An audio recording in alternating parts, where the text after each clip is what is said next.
அப்போ இஸ்லாத்துக்கு வந்தவங்க வந்து ஒரு முஸ்லீமை திருமணம் செய்கிறாங்கன்னு சொல்லும்போது அந்த திருமணத்தை இஸ்லாமிய சட்ட பிரகாரம் பெண்கள் அவங்களா நடத்தி கொள்ளக்கூடாது. விதவைகளாக இருந்தால் அவங்களா நடத்திக்கலாம், அல்லது செகண்ட் மேரேஜாக இருந்தால் கணவனால் கைவிடப்பட்ட விவாகரத்து செய்யப்பட்ட பெண்ணாக இருந்தால் இரண்டாவது திருமணம் செய்வதற்கு பொறுப்பாளர் தேவையில்லை. இது தனியாக நம்ம ஆன்லைன் பேஜில் இருந்து விரிவான ஒரு வீடியோவை இருக்கிறது, ஆன்லைன் பேஜில் பார்த்துக்கிறங்க. அதாவது கன்னி பெண்ணா இருந்தார்கள் என்று சொன்னா ஏமாத்திடுவாங்க. ஒரு பொறுப்பாளர் இருந்து இன்சார்ஜா இருந்து பண்ணா தான் பெண்களை ஏமாற்ற மாட்டாங்கிறதுக்காக வேண்டி அந்த கண்டிஷன் இஸ்லாத்தில் இருக்கிறது. அப்போ ஒரு பெண் இஸ்லாத்துக்கு வந்துட்டாங்களா அவங்களுக்கு கல்யாணம் பண்ணி வைக்கணும். யார் நின்று கல்யாணம் பண்ணி வைக்கிறது என்று கேட்டால் பொதுவாக வந்து அவருடைய தகப்பன், அண்ணன், தம்பி இவங்க தான் பண்ணி வைக்கணும். அவங்க இஸ்லாத்தில் இல்லை. அப்போ முஸ்லிமா இல்லாத அவர் வந்து தந்தைங்கிற இடத்துல நின்று கல்யாணம் பண்ணி வைக்கலாமா அப்படின்னு கேட்டீங்கன்னா அது செய்ய முடியாது. ஏன் முடியாதுன்னு கேட்டா திருமணங்கிறது வந்து வெறுமனே வேற சமுதாயத்தில் உள்ள மாதிரி ஒரு குடும்ப வாழ்க்கை மட்டும் அல்லது. இஸ்லாமிய அடிப்படையில் என்ன இருக்கிறது,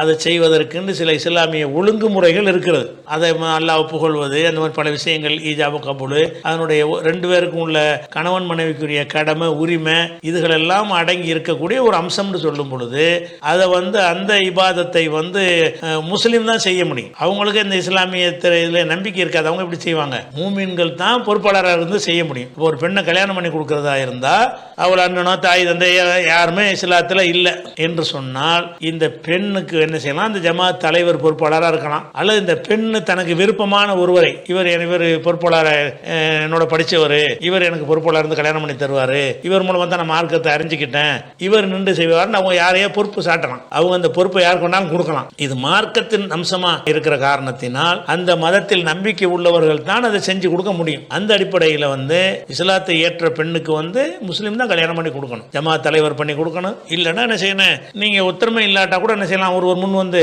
நான் பொறுப்பாளியா நின்று செஞ்சு கொடுக்குறேன், நல்லது கெட்டதுக்கெல்லாம் ஒரு பொறுப்பாளி ஆவார். அந்த மாதிரி செய்யணுமே தவிர முஸ்லீம் அல்லாத ஒரு பொறுப்பாளியா இருந்து செய்ய முடியாது. ஏன்னாட்டா திருமணம் என்று சொன்னால் அது மதத்துக்குன்னு சில சடங்குகள் வைத்திருக்கிறார்கள். அந்தந்த மதத்தை சேர்ந்தவர்கள் தான் அந்த மதத்தின் சடங்குகளை செய்வார்கள். அந்த அடிப்படையில் இஸ்லாமிய அடிப்படையில் அந்த கல்யாணம் நடக்குது என்று சொன்னால் அப்போ இஸ்லாமியரை தான் அந்த சடங்கை செய்யணும் என்ற அடிப்படையில் அது மற்றவங்களை பொறுப்பாளியாக்கி செய்ய முடியாது.